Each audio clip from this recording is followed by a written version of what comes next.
ಪುತ್ತೂರಿನಲ್ಲಿ ಯಾಕೆ ಟಿಕೆಟ್ ಬೇಕು? 2008ರಲ್ಲಿ ಕೂಡ ನಾನು ಆಕಾಂಕ್ಷಿ ಆಗಿದ್ದೆ. ಹಕ್ಕನ್ನು ನೀವು ಮೊದಲೇ ಯಾಕೆ ಚಲಾಯಿಸೋದಕ್ಕೆ ಬರಲಿಲ್ಲ? ಅದಕ್ಕಿಂತ ಮುಂಚೆ ನಾನು ರಾಜಕೀಯದಲ್ಲಿ ಇರಲಿಲ್ಲ. ಬೆಳ್ಳಿಪಾಡಿ ಅಮರ್ ಅಲ್ವಾ ಇವರ ಮೊದಲ ಪರಿಚಯ ಎಲ್ಲಿಂದ? ಕಾಲೇಜಲ್ಲಿ ಇರುವಾಗಲೇ ನನಗೆ ಪರಿಚಯ ಆದದ್ದು. ಕೇವಲ 2 ವರ್ಷ 3 ತಿಂಗಳು ಇದ್ದದ್ದು ನಮ್ಮ ಜೊತೆ ಅವರು. ಇಂದಿರಾ ಗಾಂಧಿ ಎಸಾದಾಗ ಆ ದಿವಸ ಮಗುವ ಹಾಗೆ ಹತ್ತಿದ್ರು. 8 ದಿವಸ ನನ್ನ ಹತ್ರ ಮಾತಾಡಲಿಲ್ಲ.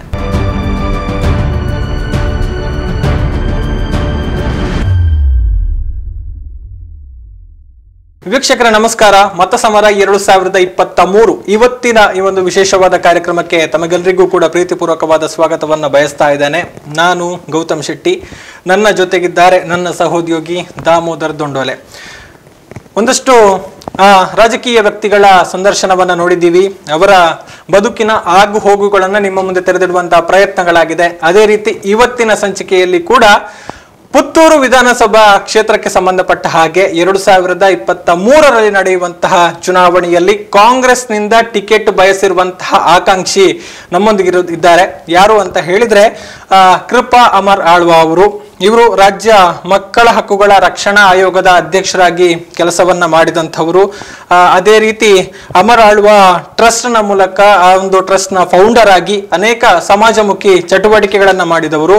ಅದರಲ್ಲೂ ಮುಖ್ಯವಾಗಿ ಈ ಲಯನ್ಸ್ ಕ್ಲಬ್ ಇಂಟರ್ನ್ಯಾಷನಲ್ ಎನ್ನುವಂತಹ ಸಂಸ್ಥೆಯಲ್ಲಿ ಅನೇಕ ಕಾರ್ಯಚಟುವಟಿಕೆಗಳನ್ನ ಮಾಡುವ ಮೂಲಕ, ಅದರಲ್ಲಿ ಅನೇಕ ಹೊಸತನಗಳನ್ನ ಪರಿಚಯ ಮಾಡುವ ಮೂಲಕ ಎಲ್ಲರ ಒಂದು ಗಮನವನ್ನ ಸೆಳೆದಿದ್ದಂಥವ್ರು. ಬಹುಶಃ ಅದರಲ್ಲೇ ಮುಂದುವರಿತಾ ಇದ್ರೆ ಅಂತಾರಾಷ್ಟ್ರೀಯ ಮಟ್ಟದಲ್ಲಿ ಗುರುತಿಸಿಕೊಳ್ಳುವಂತಹ ಒಂದು ಅವಕಾಶ ಎಲ್ಲವೂ ಕೂಡ ಇದ್ದಂಥವ್ರು. ಆ ಬಳಿಕ ರಾಜಕೀಯ ಪ್ರವೇಶವನ್ನ ಕೂಡ ಮಾಡಿದ್ದಾರೆ.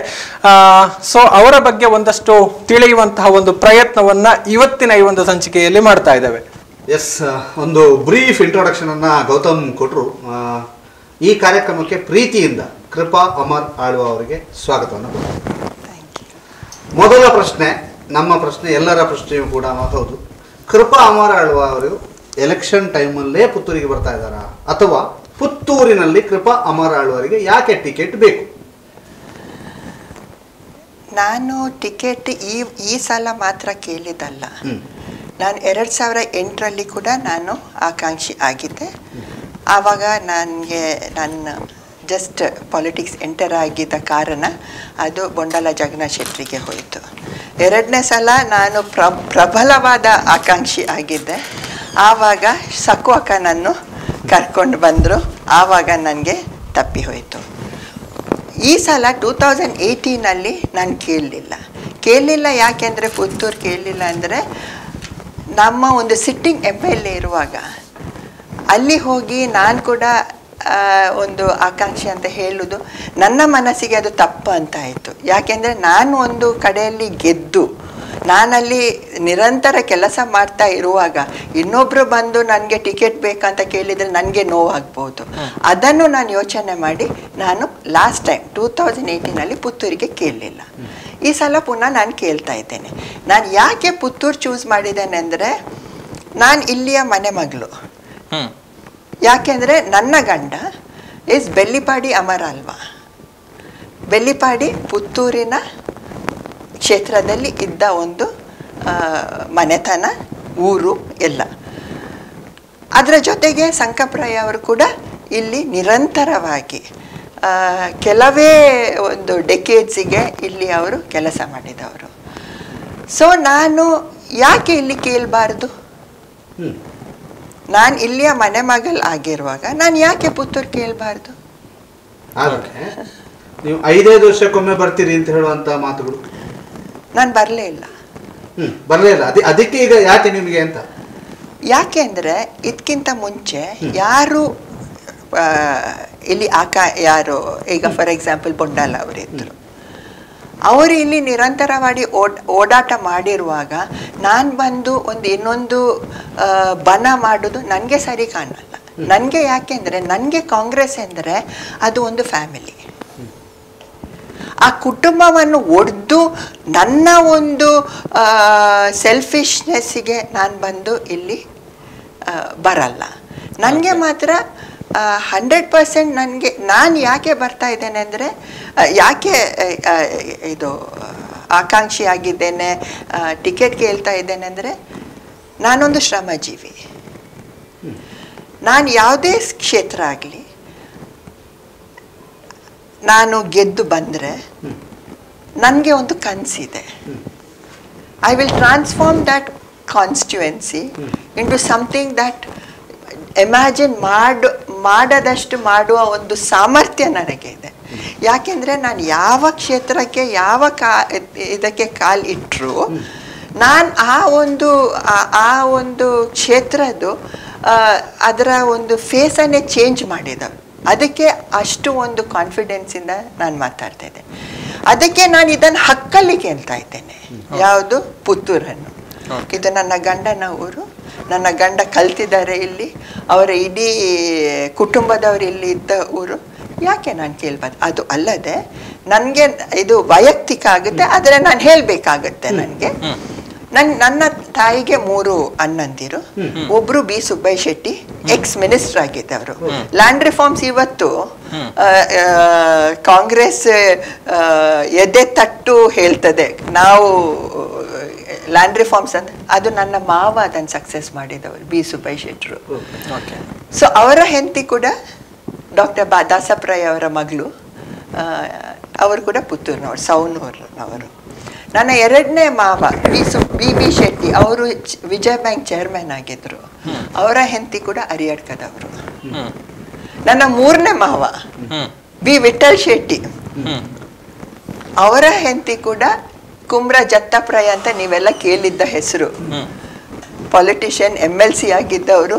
ಅವರ ಮಗ ಪ್ರಮೋದ್ ಕುಮಾರ್ ರೈ ಕ್ಯಾಂಪ್ಕೋ MD ಎಲ್ಲ ಆಗಿದ್ದವರು. ಅವರು ಕೂಡ ಪುತ್ತೂರಿನವರೇ. ಅದು ಬಿಟ್ಟು ಇತ್ತೀಚೆಗೆ ಅಂದರೆ ಒಂದು 18-20 ವರ್ಷ ನನ್ನ ತಮ್ಮನಿಗೆ ಕೂಡ ಪುತ್ತೂರಿನದೇ ಹೆಣ್ಣು ಮಗಳನ್ನು ತೆಕೊಂಡು ಬಂದದ್ದು. ಸೊ ನನಗೆ ಪುತ್ತೂರಿನ ಬೇಕಾದಷ್ಟು ಕನೆಕ್ಷನ್ಸ್ ಇದೆ. ಅದಕ್ಕಿಂತ ಜಾಸ್ತಿ ನಾನು ಹಕ್ಕಲ್ಲಿ ನನ್ನ ಗಂಡನ್ನು ಇದು ಊರಂತ ನಾನು ಕೇಳ್ತೀನಿ. ಆ ಹಕ್ಕನ್ನು ನೀವು ಮೊದಲೇ ಯಾಕೆ ಚಲಾಯಿಸೋದಕ್ಕೆ ಬರಲಿಲ್ಲ ಅನ್ನುವಂತ ಒಂದು ಪ್ರಶ್ನೆ. ಯಾಕೆ ಪುತ್ತೂರನ್ನ ನೀವು ಆಯ್ಕೆ ಮಾಡಿಕೊಳ್ಳಿಲ್ಲ? ಯಾಕೆ? ಅದಕ್ಕಿಂತ ಮುಂಚೆ ನಾನು ರಾಜಕೀಯದಲ್ಲಿ ಇರಲಿಲ್ಲ. ಬಿಫೋರ್ 2018 ನಾನು ರಾಜಕೀಯದಲ್ಲಿ ಇರಲಿಲ್ಲ. 2008 ನಂತರ ನಾನು ರಾಜಕೀಯ ಸೇರಿದೆ. 2007ಗೆ ನಾನು ರಾಜಕೀಯ ಸೇರಿದ್ದು. ಆವಾಗ ಪುತ್ತೂರಿಗೆ ಬೊಂಡಾಲಾಗೆ ಹೋಗಿದ್ದು. ನನಗೆ ಬರಬಾರ್ದು ನಾನು. ಬಿಕಾಸ್ ಅವ್ರು ನರ್ಚರ್ ಮಾಡ್ತಾ ಇದ್ದ ಒಂದು ಕ್ಷೇತ್ರಕ್ಕೆ ನಾನು ಬರಬಾರ್ದು. ಅವರ ಪಾಪ ಅವರ ದೇಹಾಂತ ಆದ ನಂತರ ನಾನು ಕೇಳಿದೆ ಪುತ್ತೂರು. ಆವಾಗ ಸಕ್ವಾಕ ಬಂದರು. ಆವಾಗ ನಾನು ನಡುವಲ್ಲಿ ಬಂದು ನಾನು ಇಲ್ಲಿ ಕೆಲಸ ಮಾಡ್ತೇನೆ ಅಂದರೆ ಅದು ಇನ್ನೂ 2 ಬಣ ಆಗುತ್ತೆ. ಅದು ತಪ್ಪಾಗುತ್ತೆ. ನನ್ನ ಲೆಕ್ಕದಲ್ಲಿ ಅದು ತಪ್ಪಾಗುತ್ತೆ. ಮಂಗಳೂರು ಉತ್ತರ ಕ್ಷೇತ್ರದಿಂದ ಒಮ್ಮೆ ಕೃಪಾ ಆಳ್ವ ಅವರು ಸ್ಪರ್ಧಿಸೋದಕ್ಕೆ ಬಯಸಿದ್ರು. ಹೌದು. 2013 ಯಾವಾಗ ನನಗೆ ಇಲ್ಲಿ ಸಿಕ್ಲಿಲ್ಲ, ಆವಾಗ ಆಕ್ಚುಲಿ ಲೀಡರ್ಶಿಪ್ ಹೇಳಿ ನಾನು ಸುರತ್ಕಲ್ಗೆ ನಾನು ಕಾಲಿಟ್ಟದ್ದು. ಸುರತ್ಕಲ್ಗೆ ಕಾಲಿಟ್ಟದಂದ್ರೆ ನನಗೆ ಒಂದು ಅದಕ್ಕೆ ನಾನು ಏನು ಪದ ಯೂಸ್ ಮಾಡೋದಂತ, ಬರ್ನಿಂಗ್ ಡಿಸೈರ್. ನನಗೆ ಕೆಲಸ ಮಾಡಬೇಕು, ಮಹತ್ವಾಕಾಂಕ್ಷೆ. ನನಗೆ ಕೆಲಸ ಮಾಡಬೇಕು, ತೋರಿಸ್ಬೇಕು. ಒಂದು ಕ್ಷೇತ್ರವನ್ನು ನಾವು ಯಾವ ಮಟ್ಟಕ್ಕೆ ಹೋಗಬಹುದು ಅಂತ ತೋರಿಸ್ಬೇಕು ಅಂತ ಆ ಒಂದು ದೃಢ ನಿಶ್ಚಯದಿಂದ ನಾನು ಬಂದವಳು. ಅದಕ್ಕೆ ಇದು ಸಿಕ್ಲಿಲ್ಲ. ಹಾಗಾದ್ರೆ ಅದು ಕೊಡಿ. ಅದಕ್ಕೆ ಯಾಕೆಂದ್ರೆ ಬಿ ಸುಬ್ಬಯ್ಯಶೆಟ್ಟರು ಅಲ್ಲಿ 2 ಸಲ MLA ಆಗಿದ್ರು ಸುರತ್ಕಲ್ಲಿಂದ. ಹೌದು.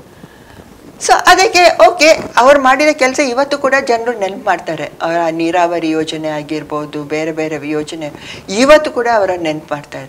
So okay, if this is not ಇದು ಸಿಕ್ಕದಿದ್ರೆ ಅಟ್ಲೀಸ್ಟ್ ಇನ್ನೊಂದು ಕ್ಷೇತ್ರಕ್ಕೆ ಹೋಗುವ ಅಂತ ನಾನು ಅಲ್ಲಿ ಟ್ರೈ ಮಾಡಿದೆ. ಈ ಬಾರಿ ಅಂತ ನಿರ್ಧಾರ ಇದೆಯಾ? ಅಂತ ಮನಸ್ಸಲ್ಲಿ ಅಂತದಿದೆಯಾ? ಇದು ಸಿಗದಿದ್ರೆ ಅದು ಕೊಡಿ? ಇಲ್ಲ. ಈ ಸರ್ತಿ ಪುತ್ತೂರಲ್ಲೇ ಪುತ್ತೂರು ಮಾತ್ರ. ಅದಕ್ಕೆ ನಾನು ಅಲ್ಲಿ ಅಪ್ಲಿಕೇಶನ್ ಹಾಕ್ಲಿಲ್ಲ. ತುಂಬಾ ಜನ 2 ಕಡೆಯಲ್ಲಿ ಹಾಕಿದ್ದಾರೆ, ನಾನು ಒಂದೇ ಕಡೆಯಲ್ಲಿ ಹಾಕಿದ್ದೇನೆ. ನೀವು 2-3 ಸಲ ಇಲ್ಲಿ ಬಣ ಆಗ್ತದೆ, ಬೊಂಡಾಲ್ ಅವರಿರುವ ಬಣ ಆಗ್ತದೆ, ಶಕ್ವಾಕ ಇದ್ದಾರೆ, ಅದು ಮತ್ತೆ ಬಣ ಆಗ್ತದೆ ಅನ್ನೋ ನಿರ್ಧಾರಕ್ಕೆ ಬರಲಿಲ್ಲ. ಈಗ ಇಲ್ಲಿ 13 ಜನ ಹಾಕಿದ್ದಾರೆ ನೀವು ಸೇರಿದಂತೆ. ಬಣ ಆಗುದಿಲ್ಲ, ಅದು ಆಕಾಂಕ್ಷಿಗಳು. ಆವಾಗ ಬೊಂಡಾಲ ಕ್ಯಾಂಡಿಡೇಟ್ ಆಗಿ ಬಂದಿರುವವರು, ಶಕ್ವಾಕ ವಿನ್ ಆಗಿ ಬಂದವರು. ಆವಾಗ ನಾನು ಹೋಗಿದ್ರೆ ಬಣ್ಣನೇ ಆಗುತ್ತೆ. ಇದು ಆಕಾಂಕ್ಷಿಗಳು, ಅದು 100 ಇರ್ಬೋದು. ಹಾಗಾದ್ರೆ ಇದು ಬಣ ಆಗುದಿಲ್ಲ ಅನ್ನುವಂತ ಧೈರ್ಯ ನಿಮಗಿದೆ? ನಾನು ಬಣ ಆಗುತ್ತಾ ಆಗುದಿಲ್ವಾ ಇವತ್ತು ಈಗ ನಾನು ಅದನ್ನು ಹೇಳಲ್ಲ. ಯಾಕೆಂದ್ರೆ ಇವತ್ತು ಏನಂದ್ರೆ ಈ ಪುತ್ತೂರು ಕ್ಷೇತ್ರವನ್ನು ನಾವೊಂದು ಇಡೀ ಸೌತ್ ಕೇಂದ್ರದಲ್ಲಿ ಮಂಗಳೂರು ಬಿಟ್ಟರೆ ಪುತ್ತೂರು ಕ್ಷೇತ್ರ ಒಂದು ಪ್ರಬಲವಾದ ಒಂದು ಕ್ಷೇತ್ರ ಅಂತ ಹೇಳಲಿಕ್ಕೆ ಬಯಸ್ತೇನೆ. ಕ್ಷೇತ್ರ not in terms of politics, but ನಾನು ಒಂದು ಮೆಟ್ರೋಪಾಲಿಟನ್ ಒಂದು ಸಿಟಿಯಾಗಿ ಕನ್ವರ್ಟ್ ಮಾಡಬಹುದು ಪುತ್ತೂರನ್ನು. ಸೊ ಅದಕ್ಕೋಸ್ಕರ ನಾನು ನಮ್ಮ ಒಂದು ಕನಸನ್ನು ನೆನಸು ಮಾಡಲಿಕ್ಕೆ ಇದು ಒಂದು ಕ್ಷೇತ್ರ ಅಂತ ನಾನು ಆ ನಿಟ್ಟಿನಲ್ಲಿ ನಾನು ಪುತ್ತೂರನ್ನು ನೋಡ್ತಾ ಇದ್ದೇನೆ. ಓಕೆ, ಪುತ್ತೂರನ್ನ ಈಗ ತಮ್ಮ ಗಂಡನ ಹಕ್ಕಿನ ಹಿನ್ನೆಲೆಯಲ್ಲಿ ನಾನು ಕೇಳ್ತಾ ಇದ್ದೇನೆ ಅನ್ನುವಂಥ ಮಾತನ್ನ ಹೇಳಿದ್ರಿ.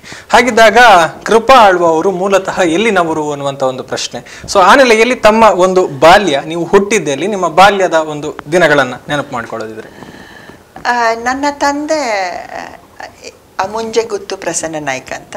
ಅಮುಂಜೆ ಅಂದ್ರೆ ಅದು ಈಗ ಬಂಟ್ವಾಳ ಕ್ಷೇತ್ರಕ್ಕೆ ಬರುತ್ತೆ. ಅವರು ಮಲ್ಟಿನ್ಯಾಷನಲ್ ಕಂಪನಿಯಲ್ಲಿ ಕೆಲಸ ಮಾಡ್ತಿದ್ದದ್ದು. ನನ್ನ ಅಮ್ಮ ಬಾಕ್ರಬೈಲ್ ಸುಮತಿ ಅಂತ ಗ್ರಾಜ್ಯುಯೇಟ್ ಅವರು ಕರ್ನಾಟಕ ಕೇರಳ ಬಾರ್ಡರ್ನವರು. ಸೊ ಬಾಕ್ರಬೈಲ್ನವರು ಮುಟಿಪು ಪಕ್ಕದಲ್ಲಿ. ಸೊ ನನ್ನ ತಂದೆ ಚೆನ್ನೈಯಲ್ಲಿ ಕೆಲಸ ಮಾಡಿದ ಕಾರಣ ಹುಟ್ಟಿದ್ದು ಮಂಗಳೂರಲ್ಲಿ ಕೂಡ ನನ್ನ ಫಸ್ಟ್ ಎಡ್ಯುಕೇಶನ್ ಸ್ಟಾರ್ಟ್ ಆದದ್ದು ಚೆನ್ನೈಯಲ್ಲಿ. ಸೊ ನನ್ನ ತಂದೆ ಮಲ್ಟಿನ್ಯಾಷನಲ್ಸಿಗೆ ಕೆಲಸ ಮಾಡಿ ಅವರು ಕೂಡ ಅವ್ರದ್ದು ನನಗೆ ಬಂದಿದೆ ಅಂತ ನನಗೆ ಯೋಚನೆ ಆಗುತ್ತೆ. ಯಾಕೆಂದರೆ ಅವರು ಯಾವ ಬ್ರಾಂಚಿಗೆ ಹೋದರೂ ಅದನ್ನು ಒಂದು ಉನ್ನತ ಮಟ್ಟಕ್ಕೆ ತೆಗೆದುಕೊಂಡು ಹೋಗುವ ಶಕ್ತಿ ನನ್ನ ತಂದೆಗೆ ಇತ್ತು. ಸೊ ಯಾವ ಸಿಕ್ ಯೂನಿಟ್ಸ್ ಇತ್ತು ಅದನ್ನು ನನ್ನ ತಂದೆಯ ಮೇಲೆ ಹಾಕ್ತಾ ಇದ್ರು. ಸೊ ನಾನು ಚೆನ್ನೈಯಲ್ಲಿ ಸ್ವಲ್ಪ ವರ್ಷ ಮುಂಬೈಯಲ್ಲಿ, ಸ್ವಲ್ಪ ವರ್ಷ ಬರೋಡಾದಲ್ಲಿ, ಗುಜರಾತಲ್ಲಿ, ಪುನಃ ಚೆನ್ನೈಯಲ್ಲಿ, ಮತ್ತೆ ನಾವು ಮಂಗಳೂರಿಗೆ ಬಂದು ಸೆಟ್ಲ್ ಆದದ್ದು. ಯಾಕೆಂದರೆ ನನ್ನ ತಾಯಿ ಒಬ್ಬಳೇ ಮಗಳಾದ ಕಾರಣ ತಂದೆ ತಾಯಿಯನ್ನು ನೋಡಿಕೊಳ್ಳುವ ಒಂದು ಜವಾಬ್ದಾರಿ ನನ್ನ ತಂದೆ ತಾಯಿ ಮೇಲೆ ಇತ್ತು. ಸೊ ನಾವು ಮಂಗಳೂರಿಗೆ ಬಂದು ನೆಲೆ ಆಗುವ ಒಂದು ವಾತಾವರಣ ಸೃಷ್ಟಿಯಾಯಿತು. ನಿಮಗೆ ಅದು ಒಳ್ಳೇದಾಯ್ತು, ಮತ್ತೆ ತವರಿನಲ್ಲಿ ಬಂದು ನೆಲೆ ಇರುವುದು. ಆವಾಗ ನಮಗೆ ಚಾಯ್ಸ್ ಇಲ್ಲ. ಮಾತ್ರ ಇವತ್ತು ನಾನು ಹಿಂದೆ ನೋಡುವಾಗ ಒಳ್ಳೆಯದೇ ಆಯ್ತು ಅಂತ ನಾನು ಯೋಚನೆ ಮಾಡ್ತೇನೆ. ಓಕೆ, ತಮ್ಮ ವಿದ್ಯಾಭ್ಯಾಸ ಮಂಗಳೂರಿನ ಕೆಲವೊಂದು ಸಂಸ್ಥೆಗಳಲ್ಲಿ ಕೂಡ ವಿದ್ಯಾಭ್ಯಾಸ ಮಾಡಿದ್ದೀರಿ ಅನ್ನೋದು, ಅದರ ಬಗ್ಗೆ? ನಾನು ಆ್ಯಕ್ಚುಲಿ ಇಲ್ಲಿ ಬಂದ ಕೂಡಲೇ ನಾನು ಕಾರ್ಮೆಲ್ ಸ್ಕೂಲ್ ಅಂತ ಮಂಗಳೂರಲ್ಲಿ ನಾನು ಅಲ್ಲಿ ಓದಿದ್ದೆ. ಅದರ ನಂತರ ಸೈಂಟ್ ಆಗ್ನೆಸ್ ಅಲ್ಲಿ ನಾನು ನನ್ನ ಕಾಲೇಜ್ ತನಕ ನಾನು ಕಾಲೇಜ್ ಅಲ್ಲಿಯೇ ಮಾಡಿದ್ದು. ಸೊ ಹಾಗೆ ಮತ್ತೆ ನಾನು ಇದು ಪೋಸ್ಟ್ ಗ್ರ್ಯಾಜುಯೇಷನ್ ಮಾಡಿದ್ದೆ. ಅದರ ನಂತರ ಅಫ್ಕೋರ್ಸ್ ಮದುವೆ ಆಯಿತು. ಸೊ ಅದರ ನಂತರ ಕೂಡ ನಾನು ಮಂಗಳೂರಲ್ಲಿ ಇರುವ ಒಂದು ಸನ್ನಿವೇಶ ಆಯಿತು. ಸೊ ಬೆಳ್ಳಿಪಾಡಿ ಅಮರ್ ಅಲ್ವಾ ಇವರ ಮೊದಲ ಪರಿಚಯ ಎಲ್ಲಿಂದ, ಅಲ್ಲಿಂದ ಅವರ ಮದುವೆ ಆದಂಥದ್ದು, ಆ ಸವಿ ನೆನಪುಗಳು, ಅವುಗಳನ್ನೊಂದು ಮೆಲುಕು ಹಾಕುವುದಾದರೆ? ಹೌದು, ನನಗೆ ಆ್ಯಕ್ಚುಲಿ ಅವರ ಪರಿಚಯ ನಾನು ತುಂಬ ಚಿಕ್ಕದಂದರೆ ಕಾಲೇಜಲ್ಲಿ ಇರುವಾಗಲೇ ನನಗೆ ಪರಿಚಯ ಆದದ್ದು ಅವರದ್ದು. ಮತ್ತು ಅದೇ ಒಂದು 7-8 ವರ್ಷ ನಾವು ಪರಿಚಯದಲ್ಲಿ ಇದ್ದೆವು, ಮತ್ತು ಮದುವೆ ಆದೆವು.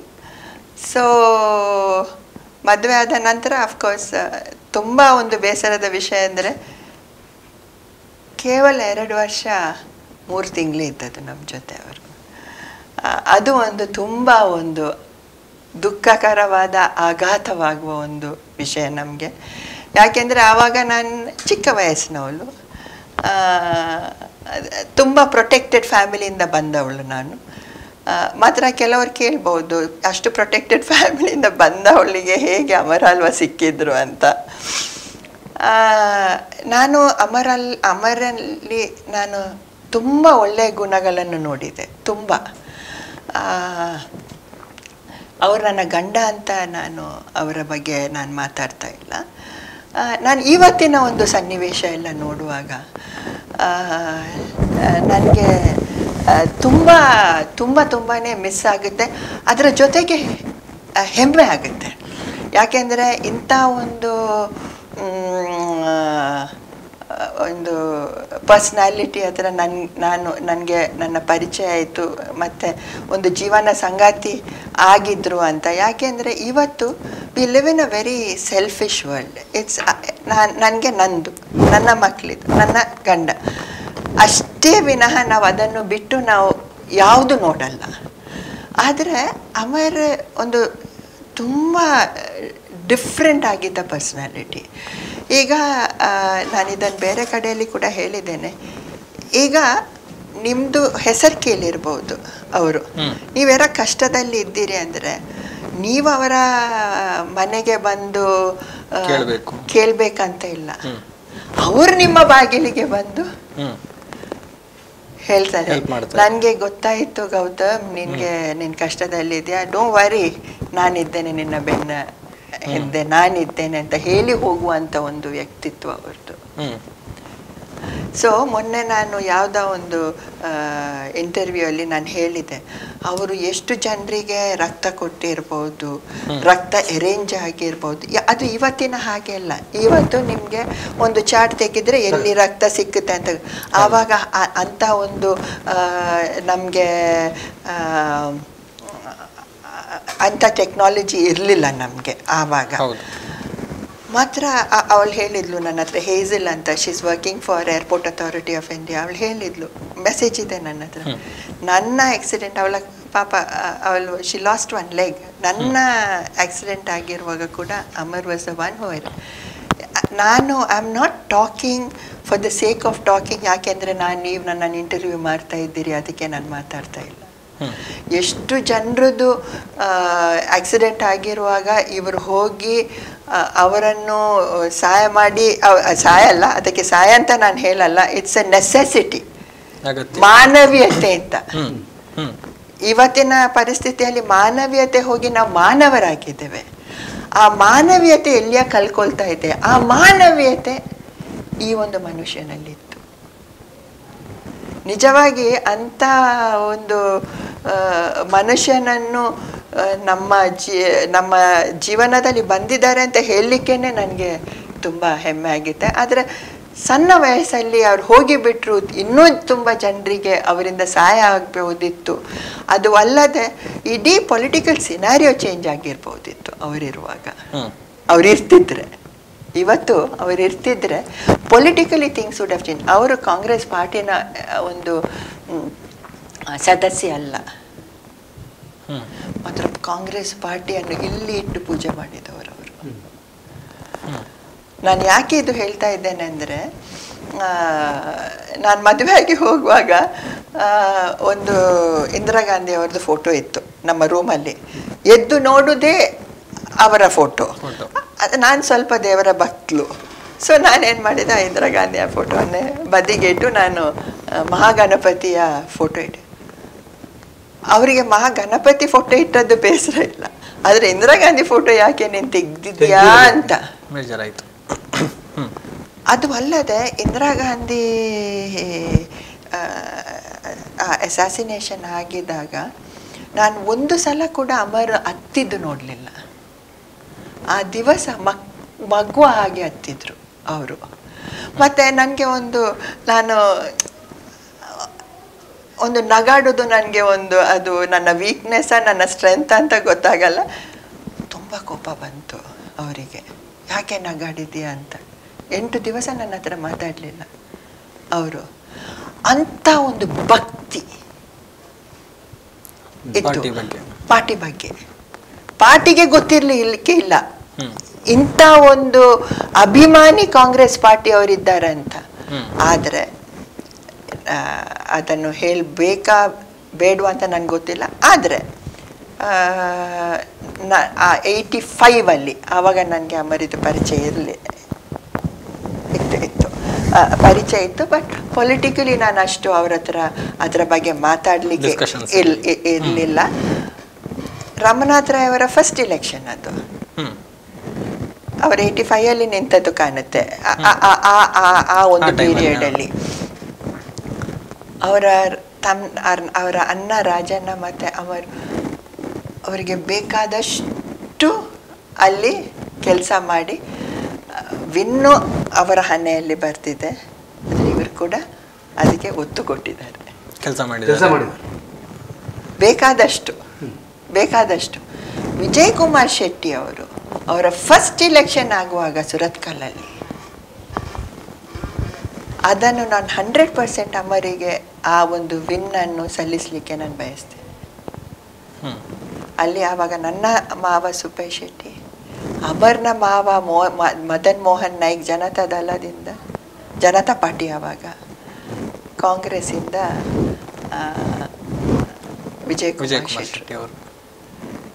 ನನ್ನ ಮಾವನ್ನು ಕೂಡ ಬದಿಗೆಟ್ಟು, ಅವರ ಮಾವನ್ನು ಕೂಡ ಬದಿಗೆಟ್ಟು ಅವರು ವಿಜಯ್ ಕುಮಾರ್ ಶೆಟ್ಟಿ ಒಂದು ಫ್ರೆಂಡಿಗೆ ಅವರು ಜೀವಕ್ಕೆ ಜೀವ ಕೊಡ್ತಾರೆ ಅಂತ ಹೇಳಲಿಕ್ಕೆ ಇದು ಒಂದು ಉದಾಹರಣೆ.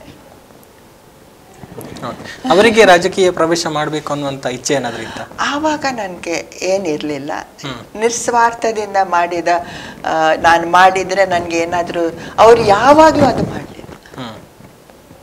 ಯಾವ ವಿಷಯದಲ್ಲಿ ಕೂಡ ನಾನು ಇದು ಮಾಡಿದರೆ ನನಗೆ ಲಾಭ ಸಿಕ್ಕುತ್ತೆ ಅಂತ ಅವರ ಮನಸ್ಸಲ್ಲಿ ಅದು ಇರಲೇ ಇಲ್ಲ. ಅದೇ ದೊಡ್ಡ ಅವರದ್ದು ವೀಕ್ನೆಸ್. ಸಂಚಿಗೆ ಬಲಿಯಾದ ಜಸ್ಟ್ ಫ್ರೆಂಡನ್ನು ಒಂದು ಕಾಪಾಡಲಿಕ್ಕೆ ಮಾಡಿದ ಕೆಲಸದಿಂದ ಅವರ ದೇಹ ಬಲಿಯಾಗಿ ಆ ಡೇಸ್ ಹೇಗಿತ್ತು ಮೇಡಮ್? ಅಮರಿಗೆ ಶೂಟ್ ಮಾಡಿದ್ದಾರೆ ಅಂತ ಹೇಳಿದ್ರು. ನಾನು ಹೇಗೆ ಇದ್ದೆ ಹಾಗೆ ಓಡಿಕೊಂಡು ಹೋದೆ. ಮತ್ತೆ ಬೇರೆ ಒಂದು ಮದುವೆ ಆಗಬೇಕು ಅನ್ನುವಂತ ಒತ್ತಾಯ ಏನಾದರೂ ಇತ್ತ? I was still madly in love with Amarnath exports, ಸ್ಯಾರ್ exhibition ಇಂಥದ್ದೆಲ್ಲ.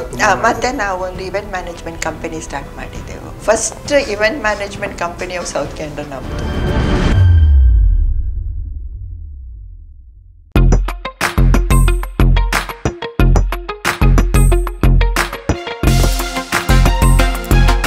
ಹತ್ತೂರ ಒಡೆಯನ ನಾಡಿಗೆ ಕಾಲಿಟ್ಟಿದೆ ಕಾಟನ್ ಕಿಂಗ್. ಬೇಸಿಗೆಯ ಬಿಸಿಗೆ ದೇಹವನ್ನ ಕೂಲ್ ಆಗಿರಿಸುವ ಕಾಟನ್ ಬಟ್ಟೆಗಳು ಇದೀಗ ನಿಮ್ಮೂರಿನಲ್ಲಿ.